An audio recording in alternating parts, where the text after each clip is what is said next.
Hi guys, and welcome to Ignite. So wanted to come outside and film another one of these videos, and finally this week we've got outside. This is a little bit off the beaten track of one of the walks that we do round Hummonby that we really enjoy, and hopefully, bear with us, the sound is going to be okay and we'll get through this okay. So today, no scoreboard, because as you know, on Wednesday we all got together and we watched The Empire Strikes Back. It was great finish off to the weeks of looking at The Empire Strikes Back and seeing how we could relate that to our faith and what God was teaching us through it. And next week we're going to start The Return of the Jedi. So that's really exciting to look forward to too. You can still get some points though, so you can get some points by telling me what the crazy fact was in that I've hidden in our Bible reading group in the Bible quotes this week, and it was related to, your clue is cows, which are just over my shoulder, I believe. There we go, there's your clue. So this week I heard a story from some friends. And I've asked if I can use that story on this video today because God just started speaking to me through that story. I am going to change it slightly to make it a little bit more anonymous. You may be able to guess if you know who the people are, but I have asked their permission and they're quite happy for me to share. So I have some friends who a while ago were on a walking holiday, and they're really experienced walkers and they do it quite a lot. And they always go out prepared. They have everything with them that they need, and they know exactly what they're doing. They know all the precautions to take.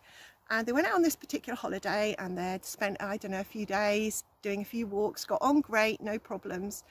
Until one day when they went out and they just dropped their guard a little bit.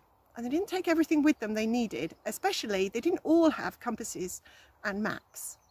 And they know that as experienced walkers, you should all stay together in a group, at least have a few of you together. But that didn't happen this day. And sadly, one guy started to drop back. And rather than waiting for him, the bigger group in front just carried on going.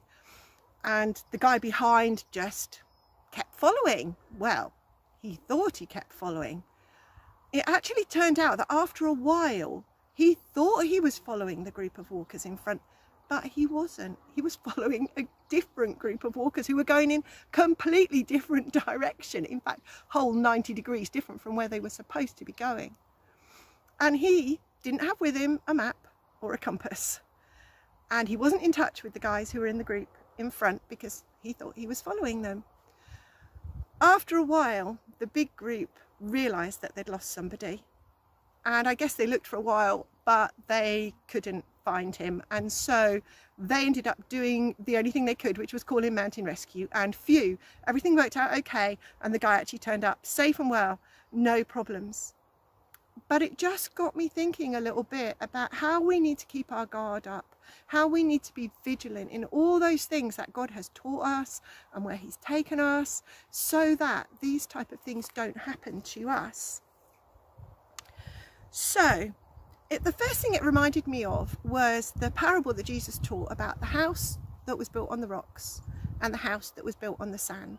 And the verse at the end of that in Matthew 7:26-27, this is from the Passion Version, it says, "But everyone who hears my teaching and does not apply it to his life can be compared to a foolish man who built his house on the sand.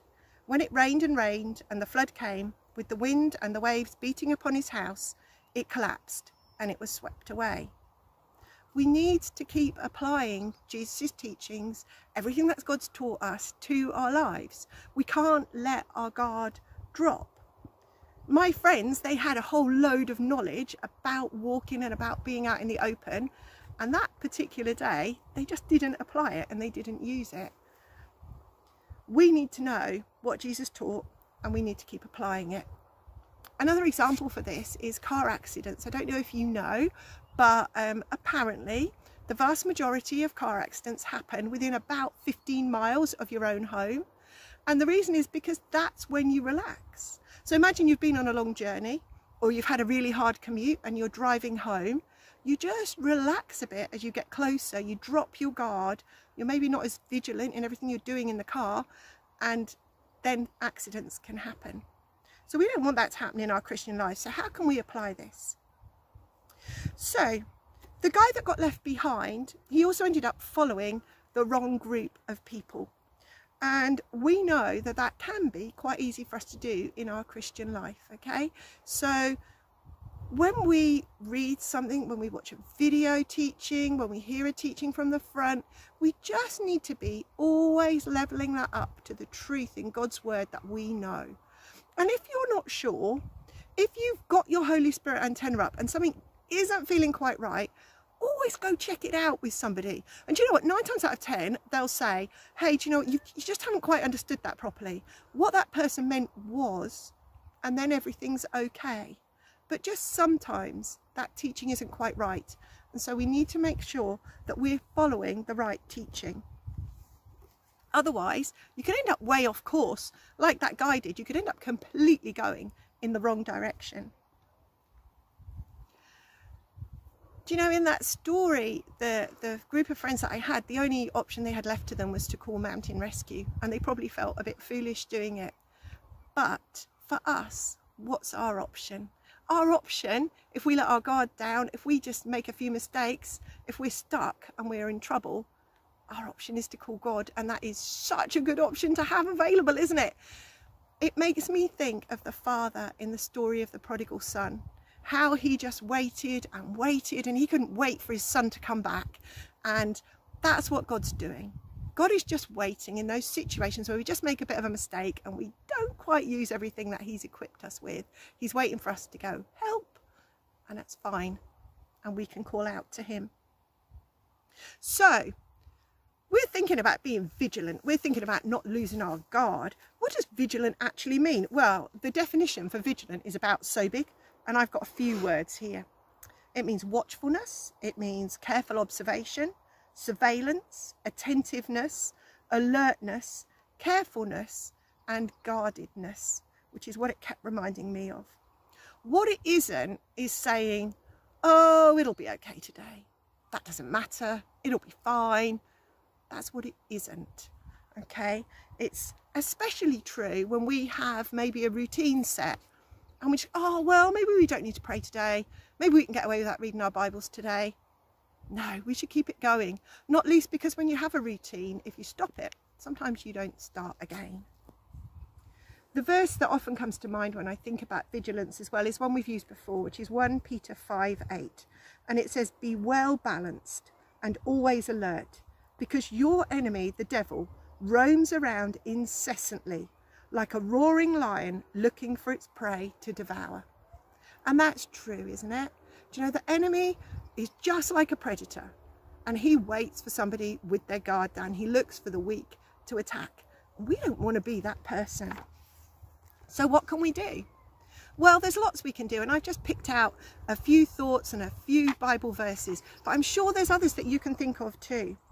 We can remember to wear our armour. Do you know that Ephesians 6 armour? Remember to pray that on each day, to pray for protection, to pray for wisdom, but also to go and seek that wisdom and to get that wisdom from God's revelation by reading the Bible. We can also, obviously, don't forget to pray, and when we pray, we'll pray for our personal needs. So what are those things that you need to pray about each and every day, or through the situation that you're in at the moment? And remember, of course, what we've been talking about the last few weeks as well, certainly last week, don't rely on yourself. We can't rely on us. We need to remember to trust in God. So here's a few verses with some ideas.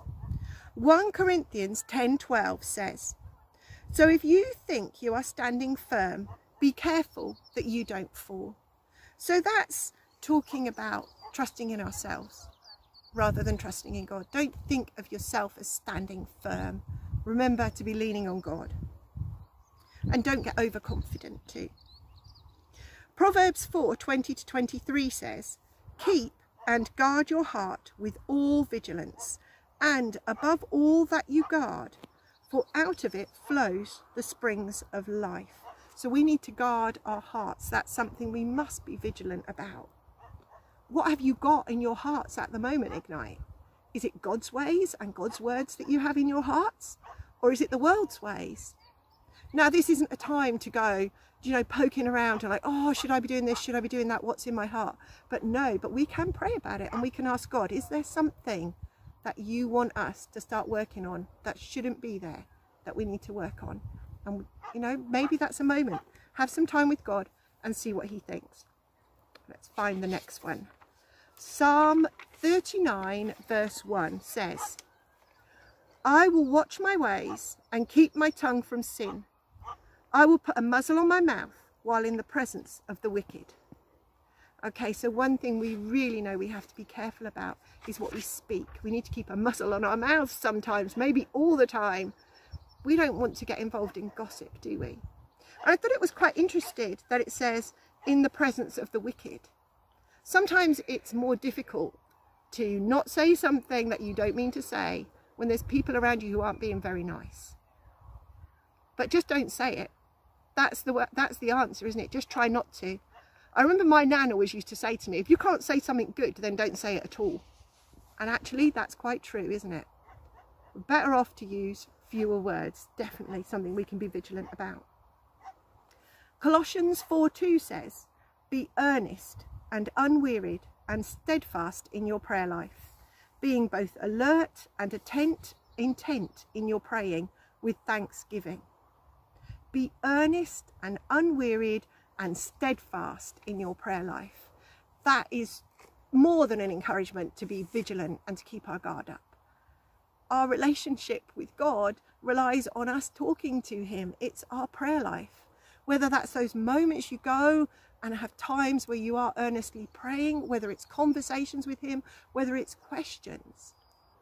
I was reading something this week about married couples, and you probably know, maybe your grandparents, but people have been married for quite a long time. They think the same thoughts. They can finish each other's sentences.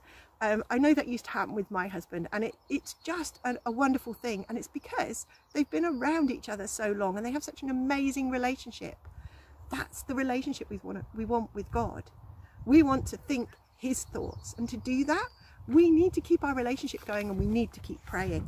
We need to persevere in our prayer for other people too. Deuteronomy 4:9 says, only be careful and watch yourselves closely, so that you do not forget the things your eyes have seen, or let them fade from your heart as long as you live. Teach them to your children and to their children after them. It's really important that you don't forget the things you've seen, the miracles, the signs and wonders that you've seen that God's done for you, as well as all the teaching that you've had. But you see, through the difficult times and through the times where you've needed to see those wonders from God, then he's taught you. And you don't want to be forgetting those things. Through experience we learn, and we need to explain those to other people too. I guess the ultimate passage in the Bible about being vigilant is the parable about the 10 virgins that Jesus told. And I haven't got time to tell that in lots of detail here today. It's in Matthew 25. But basically, there were 10 bridesmaids, and they were waiting for the bridegroom to come. 5 of them were wise, and they had brought along extra oil for their lamps. And 5 of them were foolish, and they had the lamps, but they didn't have the extra oil. And the way that a really rich, elaborate wedding would happen back then was they would have a wedding procession, and these bridesmaids would have led the procession, but the bridegroom was delayed, and the bridesmaids all fell asleep until a servant came to them and said, hey, the bridegroom's coming, it's time to get up and it's time to sort out your lamps. And of course the foolish bridesmaids, the foolish virgins, didn't have any spare oil, and their oil lamps weren't working, but the wise ones did. So they could. They were prepared. They had stayed vigilant. In Matthew 25:13, Jesus says, that is the reason you should always stay awake and be alert, because you don't know the day or the hour when the bridegroom will appear. Ultimately, guys, we need to keep our guard up. We need to keep being prepared and remembering everything that God's taught us, because Jesus is coming back. But do you know what? Jesus is coming into your life every day. Maybe there's someone you can share with. Maybe there's someone who needs help. Maybe there's some teaching you can give. We need to keep our guards up and we need to remember everything that God's taught us and be applying it in our lives, so that when those situations occur, you're ready. We want to have everything at our fingertips. We don't want to leave it behind like my friends did when they were on their walking. You don't want to leave your compass and your maps behind. You want them there with you. Now, do you know, sometimes it happens to all of us. We forget. We do leave things behind. We do forget some teaching that we've had. We stop doing some of our spiritual routines that we have. And that can happen to all of us. And maybe, as I've been talking, maybe that is some of you, and you're thinking, oh gosh, I'm in one of these situations right now. But you know, just like my friends called Mountain Rescue, it's fine, because we can call on God. And he loves you so much, and he is just waiting for you to call on him. So don't worry about it, just call on him. So this week, I was looking for a worship song for you guys. And I was trying to look for something a little bit different and thinking about what I'd been listening to. And I'd been listening to some Lauren Daigle, and I really love her song called Look Up Child. It's quite different. I quite like it. I hope you'll enjoy listening to it. But when I went to search it out again on YouTube, what I discovered was she's done a social distancing version with just her and a guy playing piano, presumably on Zoom. I don't know how they did it. And then when I looked, there are loads of other worship bands who have done socially distanced songs. So why don't you go and check out some of those versions of those social distance songs, and also that song of Lauren Daigle's. It'll be down there in the comments section below. Thanks so much for listening. Hope you've enjoyed this video, and I will see you again next week. Bye.